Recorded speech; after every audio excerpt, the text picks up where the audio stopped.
বন্ধুরা এই যে দেখুন রান্নাবাড়ি কিন্তু হয়ে গেল গা।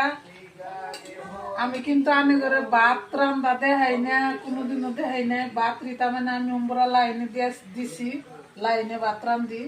আর এই যে দেখুন কি সুন্দর মাছ, এই যে নদীর মাছ।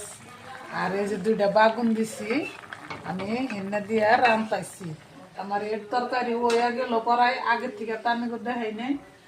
তারপরে আছে এই যে দেখুন আঁশের মাংস রান্দা থইছি। আজকে কিন্তু আমরা বাড়ির আঁশ জব করছি কইরা এই যে রান্নাবাড়ি শেষ, সবকিছু রেডি হয়ে গেছে গায়ে হানি তরকারি হানি হইলি তাই আমরা খাম, বুঝছেন?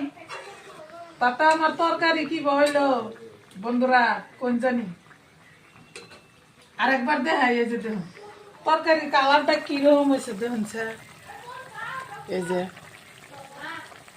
এইরকম কিন্তু সুন্দর লাগছে কালারটা আমার ঠেনে। আমি ঠেন কি হয়েছে আনেরা কমেন্টে জানানো। আর তো এটির কথা তো কনই রাখবো না, এটি নদীর মাছ, অনেক অনেক মজার মাছ।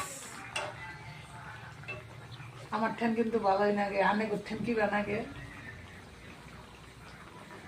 আনের আসে কহন, আমি তো আর কহন না খামু কিন্তু আমি ঠিক, কিন্তু নদীর মাছ আনেরা তো খান, সেই জন্য বেশ করলাম যে কি বানাগে আনে ঠেন নদীর মাছ।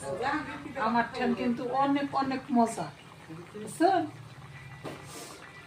জাহাঙ্গীর কি দাবাত খাবো তা তো কখন না। এনে বানাইছি মাছ, এনে বানাইছে আঁশের তরকারি।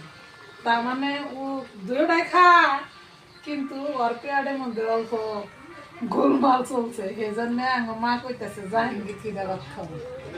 এখন কি দাবাত খাবো মানে আলু টালু তো কি দুধ দিলাম না, পেটটা তার মানে বেশি ভালো না। সেই জন্য আঁশের মাংস তো খাওয়াটা বেশি ভালো হবো না। এখন কি করবো কখন মা। কত ভিডিওটা কি বইলো, যদি ভালো লাগে অবশ্যই শেয়ার করে দেবেন।